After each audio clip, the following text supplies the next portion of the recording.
बिस्मिल्लाहिर्रहमानिर्रहीम। अस्सलाम वालेकुम व्यूअर्स। उम्मीद है कि आप सब लोग खैरियत से होंगे। मैं हूं मरियम अकबर और आप देख रहे हैं हमारा चैनल इजी कुकिंग।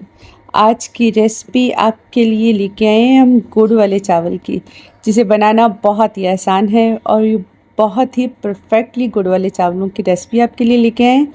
ये उन लोगों के लिए रेसिपी है जिन्हें गुड़ वाले चावल खाना बहुत ही पसंद है। तो चलिए बनाना स्टार्ट करते हैं। यहाँ हमने लिए हैं गुड़, और गुड़ को हमने छोटे पीसेस में ऐसे कर लिए है। गुड़ को शामिल करेंगे हम पतीली में, और अब शामिल करेंगे इसमें 1 कप दूध। हम जो चाशनी बना रहे हैं गुड़ की, उसमें हम दूध शामिल कर रहे हैं। आप दूध की जगह इसमें पानी भी शामिल कर सकते हैं, लेकिन जो दूध के साथ चाशनी बनाई जाती है उसका बहुत अच्छा टेस्ट आता है गुड़ वाले चावलों में। तो यहाँ पे ये देखें, जो चाशनी हमारी वो तैयार हो गई है, तो इसे साइड पे रखेंगे। तो यहाँ पे हमने पतीली ली, इसमें पानी डाल के रख दिया है बॉईल होने के लिए। तो यहाँ पानी में बॉईल आ गया है, तो इसमें शामिल करेंगे हम 1 प्याली चावल। यहाँ पे चावल जो है वो हम बासमती राइस ले रहे हैं, और चावलों को हमने 20 मिनट पहले ही भिगो दिया था। अब चावलों को हम बॉईल करेंगे। चावलों को हमने 90% तक बॉईल करना है, आपने बिल्कुल 100% से बॉईल नहीं करना। तो यहाँ पे ये देखिए चावल बॉईल हो गए, तो हमने इसे 90% तक बॉईल कर लिया है। तो अब इसका पानी हम निकाल देंगे। तो यहाँ पे पतीली ली, इसमें शामिल कर रहे हैं 1 कप ऑयल। ऑयल में शामिल करेंगे हम कटा हुआ नारियल और किशमिश। नारियल और किशमिश का बहुत अच्छा फ्लेवर आता है गुड़ वाले चावलों में।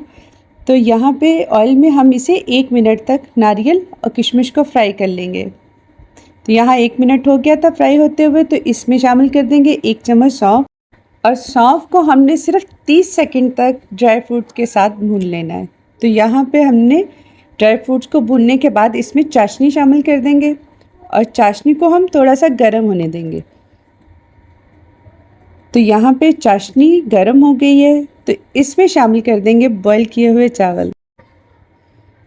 तो यहाँ पे चाशनी में हमने चावलों को शामिल कर दिया है। तो तमाम चावलों को और चाशनी को हम अच्छी तरह से मिक्स कर देंगे। तो चाशनी को हमने हाफ़ जो है वो खुश्क कर लेना है। तो यहाँ पे चाशनी को खुश्क करने के बाद 15 मिनट के लिए हम दम पे रख देंगे चावलों को। तो यहाँ पे 15 मिनट हो गए हैं। तो ये देखें, परफेक्टली हमारे गुड़ वाले चावल जो हैं वो तैयार हो गए हैं। एक एक दाना अलग है। अगर आप भी परफेक्टली गुड़ वाले चावल बनाना चाहते हैं तो हमारी रेसिपी को फॉलो करें। तो ये देखें माशाल्लाह से कितनी अच्छी लुक है। तो अब हम इसे डिश आउट कर लेंगे। इस तरह की डिलीशियस और बेहतरीन रेसिपी हम लोग आपके लिए रोज़ लेके आते हैं। अगर आपको हमारी रेसिपी अच्छी लगे तो कमेंट्स बॉक्स में अपनी कीमती राय का इजहार करें, इससे हमारी हौसला अफजाई होती है। वीडियो पसंद आए तो लाइक करें, सब्सक्राइब करें हमारे चैनल इजी कुकिंग को, और साथ लगे बेल आइकॉन को प्रेस कर दिया करें। अपने दोस्तों में शेयर करें। तो मिलते हैं फिर किसी नई रेसिपी के साथ। तब तक के लिए अल्लाह हाफिज़।